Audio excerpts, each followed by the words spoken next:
Hello, grammarians. I'd like to bring up the idea of the difference between a common and a proper noun.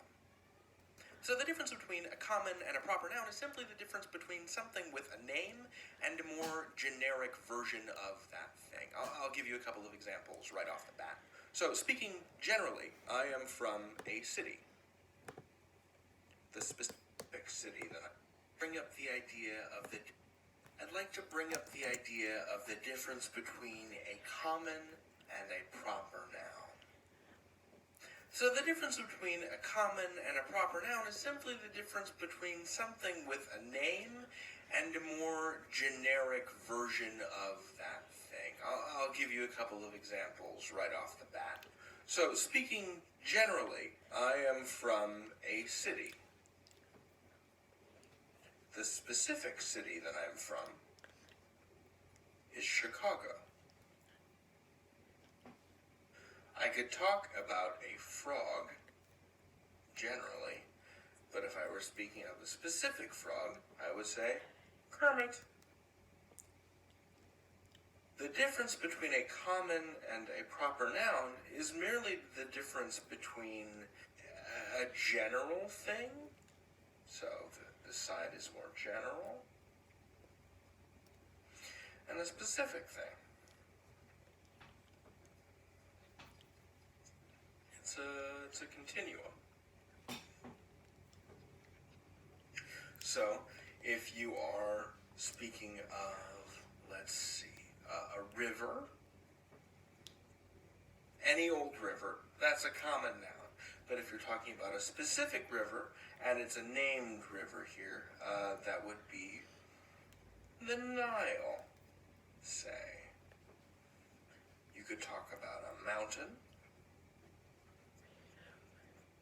and that would be a common noun because there are many mountains. But if you wanted to talk about a specific mountain, say Mount Kilimanjaro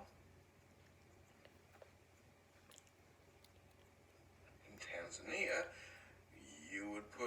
that's a proper noun. So here are the properties of proper nouns. Proper nouns are always capitalized.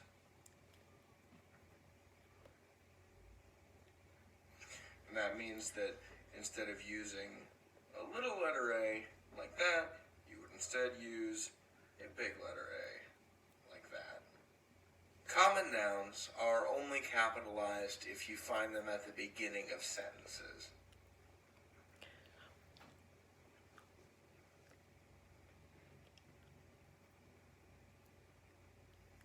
So you might say, mountains are my favorite.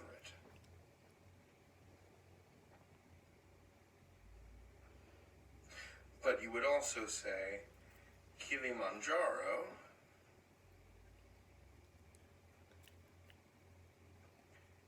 is my favorite mountain.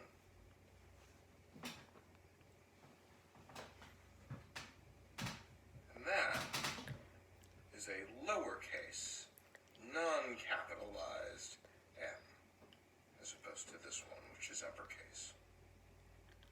So that's the difference between common and proper nouns. If you're talking about something general, it's a common noun. If you're talking about something specific, it's a proper noun. And the difference between them is that you capitalize a proper noun. You can learn anything. David out.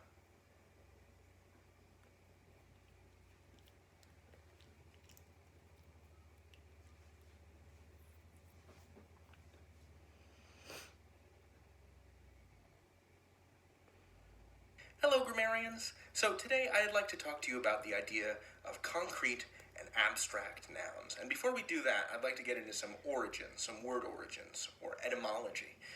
So let's take each of these words in turn, because I think by digging into what these words mean, literally, idea of concrete, idea of...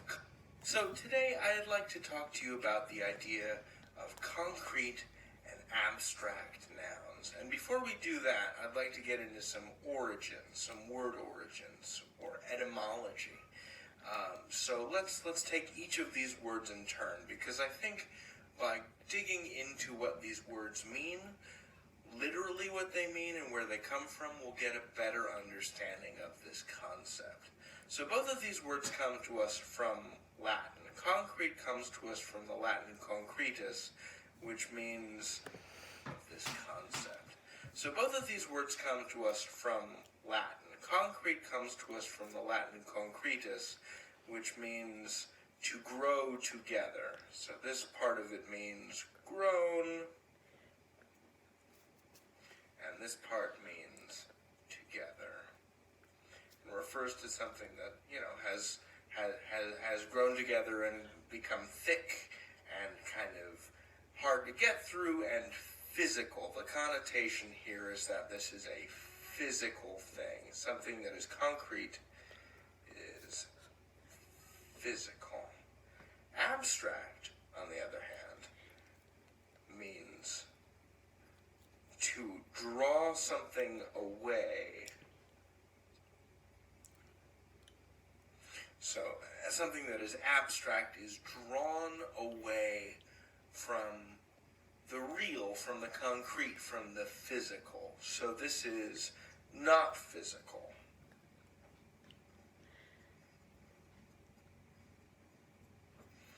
And we make this distinction in English when we're talking about nouns. Is it something that is concrete? Is it something that you can look at or pick up or smell or sense?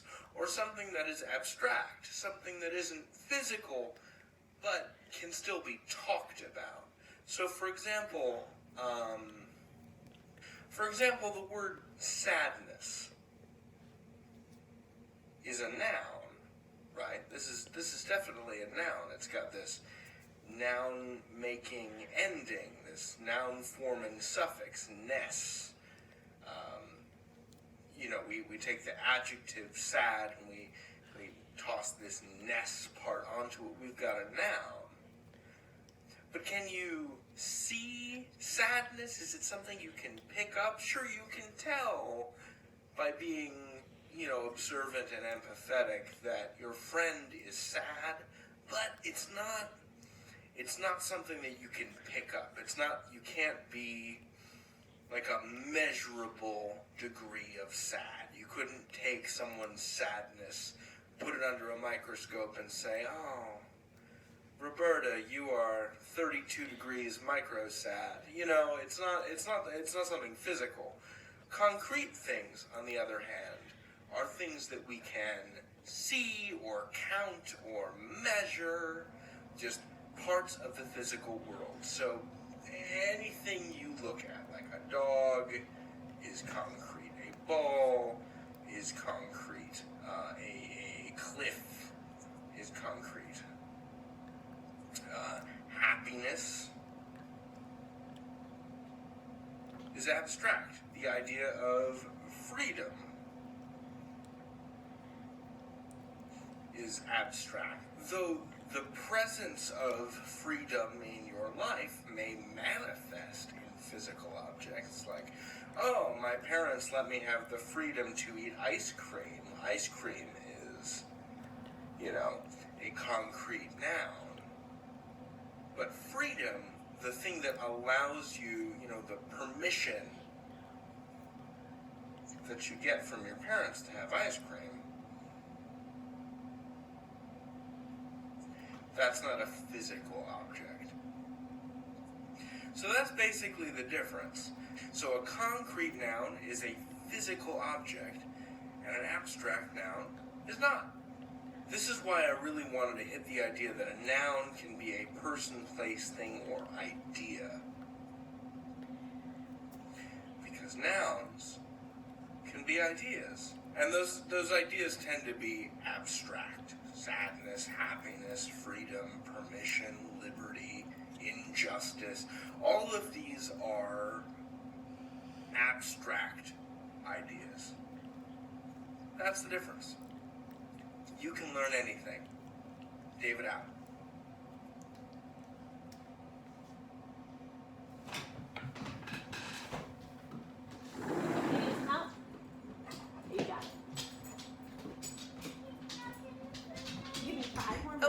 Grammarians. 5 minutes. Today we're going to be talking about That's the super short. irregular plural.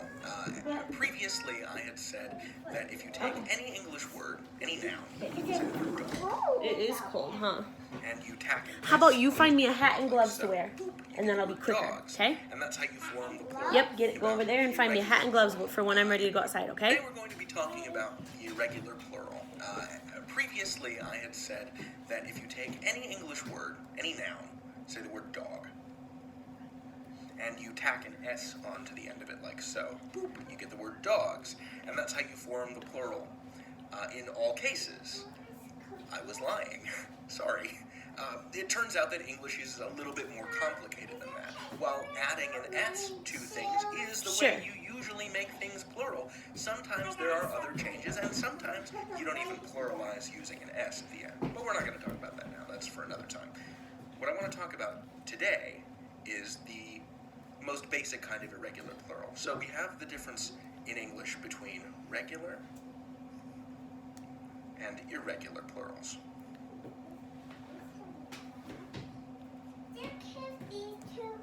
And remember, a plural is when there's more than one of something. It comes from the Latin. Maybe find two that match. Try to find two that match. More. As opposed to the singular, when there is just one of something. Okay, never mind then. You know, one dog, two dogs. So there's a handful of words in English, and it really is a handful, that don't pluralize regularly. Words like leaf, and loaf, and calf, it's a big cow. If you try to pluralize these as though they were regular plurals, you're going to return something that is not correct, or at least is not conventional within modern standard American English, right? So leafs, for example, unless you're talking about the Toronto hockey team, is not correct. In fact, the proper term is in fact leaves. It is not loaves, but loaves. It is loaves of bread. It is not calves, but calves. So there are several different kinds of irregular plurals. That's why this video is called Part 1. But I'm only going to cover one such irregular plural today, and that is the change from singular F to plural VE. So if you see a word generally that ends in F, the plural is going to become VE. You can learn anything. David out.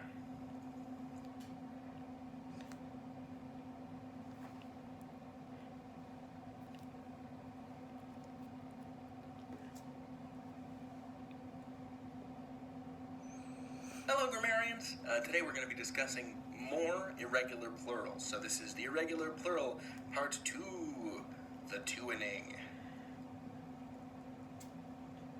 Because we really want to focus on this N particle. I'll explain in a minute. So previously we discussed the idea that there's, one regular plural. And then there are a couple of different kinds of irregular plurals.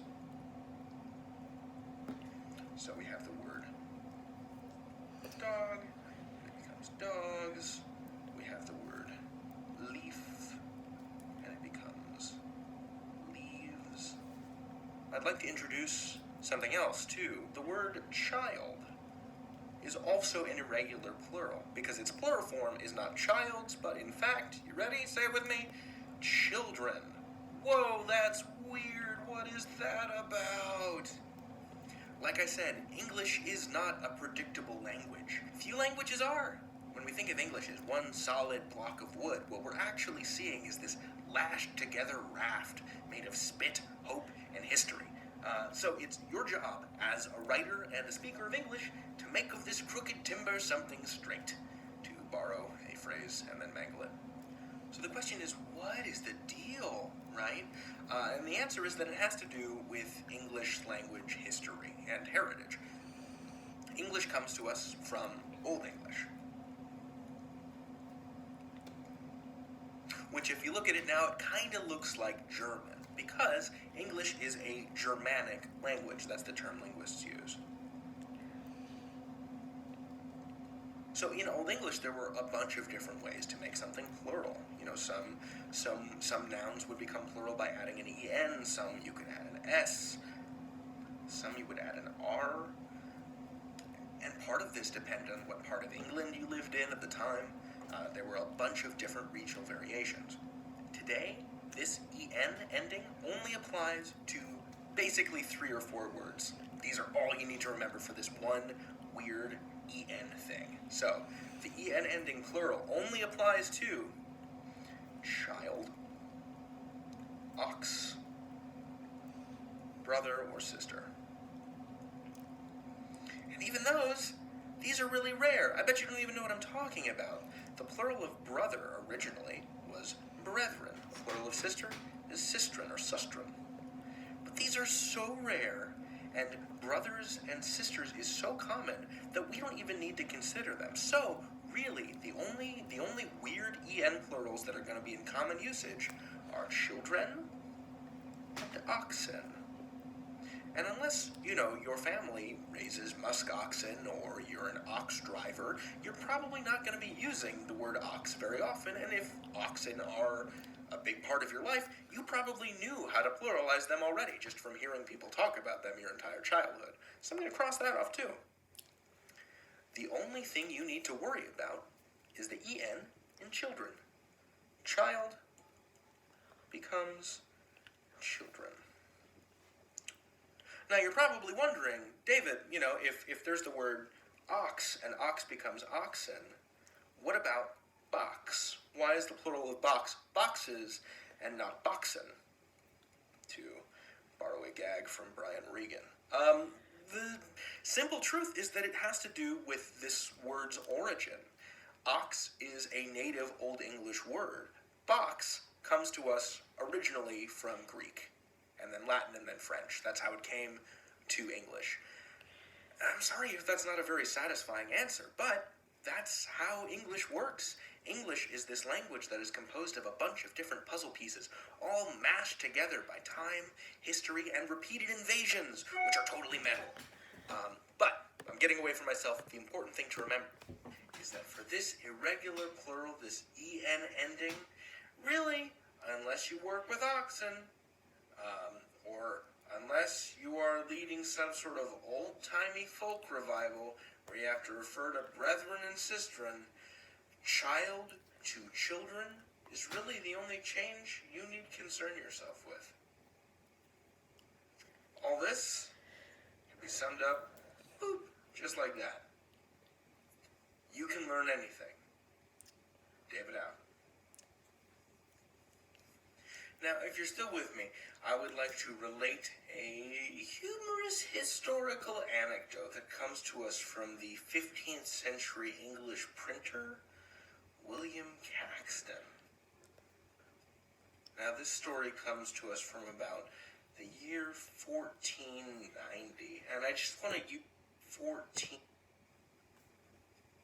Now, this story comes to us from about the year 1490, and I just want to use this story to illustrate just how dependent on what part of the country you were living in was on the language that you spoke. Because before mass transit and mass communication media, which William Caxton was a part of because he was one of the first English language printers, before any of this technology allowed us all to communicate with each other, we basically just had letters, and most people were illiterate, and talking to each other.